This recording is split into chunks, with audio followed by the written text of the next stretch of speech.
Aspectos de las fases de los procesos tóxicos. Contenido: primero, biotransformación; dos, toxicocinética; tres, vías y lugares de exposición; cuarto, toxicodinamia; quinto, mecanismos de toxicidad. Para entender la toxicocinética, primero vamos a hablar de la biotransformación de los tóxicos, que es el proceso mediante el cual el organismo modifica sustancias extrañas como de tóxicos o fármacos para facilitar su eliminación. La biotransformación se lleva principalmente en el hígado, donde allí actúa una enzima muy importante que es el citocromo P450, que se encarga de cambiar la configuración química de los xenobióticos, haciendo que los metabolitos resultantes sean menos tóxicos e hidrosolubles, que correspondería a la fase de la bioinactivación, o que los metabolitos sean más reactivos y dañinos, que correspondería a la fase de la bioactivación. La biotransformación está compuesta por dos fases. En la fase 1 está la oxidación, reducción e hidrólisis. Estas reacciones introducen y exponen grupos funcionales que se unen a la molécula del tóxico, haciendo que este compuesto sea más reactivo. En la fase 2 tenemos una de las reacciones más importantes, que es la conjugación.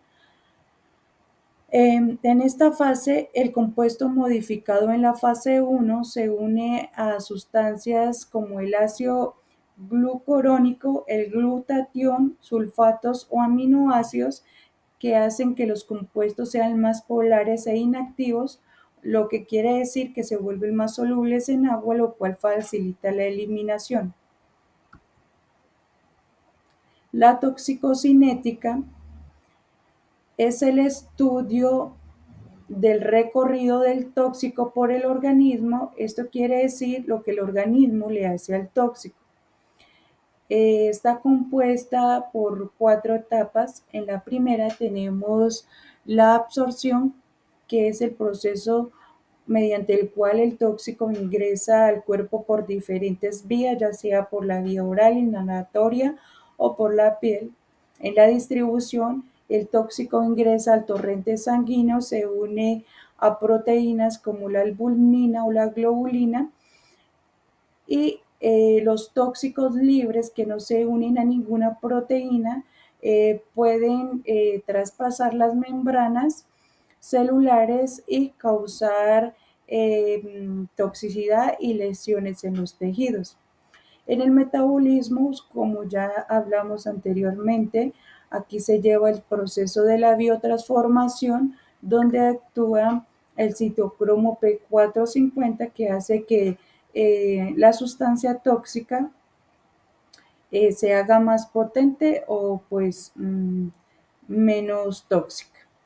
En la etapa de la eliminación, pues los metabolitos resultantes del metabolismo pues se pueden excretar por la orina o por diferentes eh, sustancias como la bilis, el sudor, la saliva, la leche materna. Algunas sustancias no se pueden eliminar, como el plomo o el mercurio, que se acumulan en los huesos o en el hígado. Las vías y lugares de exposición a tóxicos. Tenemos que los tóxicos pueden ingresar al organismo pues, por diferentes rutas de exposición. Tenemos la piel, que es una barrera eficaz, aunque algunas sustancias como los organofosforados y las anilinas pueden atravesarla, especialmente por el estrato córneo. La respiratoria, que es la más rápida en la absorción debido a la gran superficie alveolar y la alta vascularización pulmonar. El tóxico entra directamente a la sangre sin el metabolismo del primer paso. La vía digestiva. Frecuentemente en intoxicaciones accidentales, la absorción ocurre principalmente en el intestino delgado. Otras vías, está la parenteral, que puede ser por inyecciones, por mucosas también, por la leche materna.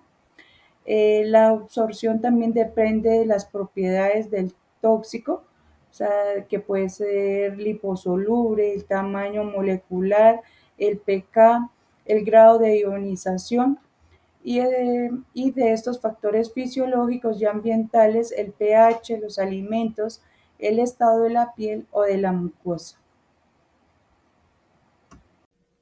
Siguiendo con el tema, tenemos lo que es la toxicodinamia, que esta hace referencia a lo que son el efecto que genera el tóxico en el organismo relacionado con lo que es la dosis y el efecto biológico. Esto lo que hace es mediante una unión de receptores y bloqueo de activación de las células. El tóxico puede bloquear o activar funciones de la célula uniéndose a otros receptores.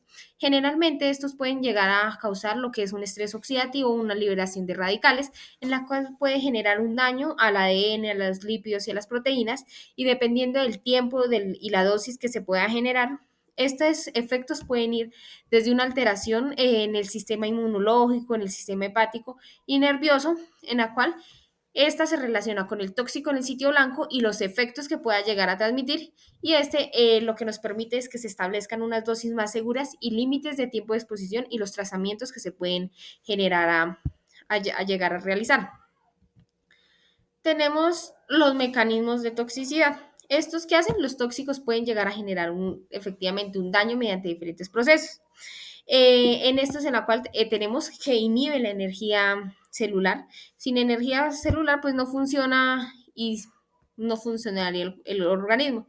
Este también rompe lo que es la membrana celular, lo que inhibe y que extrae que salgan todas esas sustancias vitales que generalmente necesitamos. Y el estrés oxidativo también genera una corrosión interna que daña lo que, como anteriormente lo dije, el ADN y las proteínas. Y esta engaña a los interruptores que alteran las enzimas y los receptores, descontrolando cada una de las funciones que se poseen.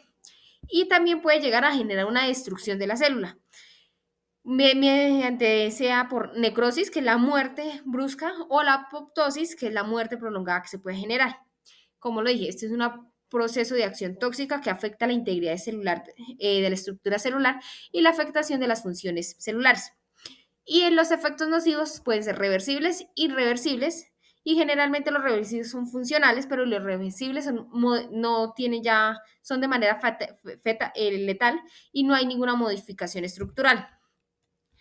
Hay algunos factores que pueden ser relevantes para que se produzca este proceso, que pueden ser la duración, puede ser clasificarse en agudas o crónicas, y los factores individuales son muy importantes porque lo que es la edad, las enfermedades de base, el sexo, el estado de salud, pueden llegar a generar graves problemas, y los factores ambientales también juegan un papel fundamental, y la bioacumulación y la biomagnificación de ciertos tóxicos que persiguen en concentraciones en el organismo, y a lo largo de la cadena trófica aumenta su impacto en el ser humano. Muchas gracias.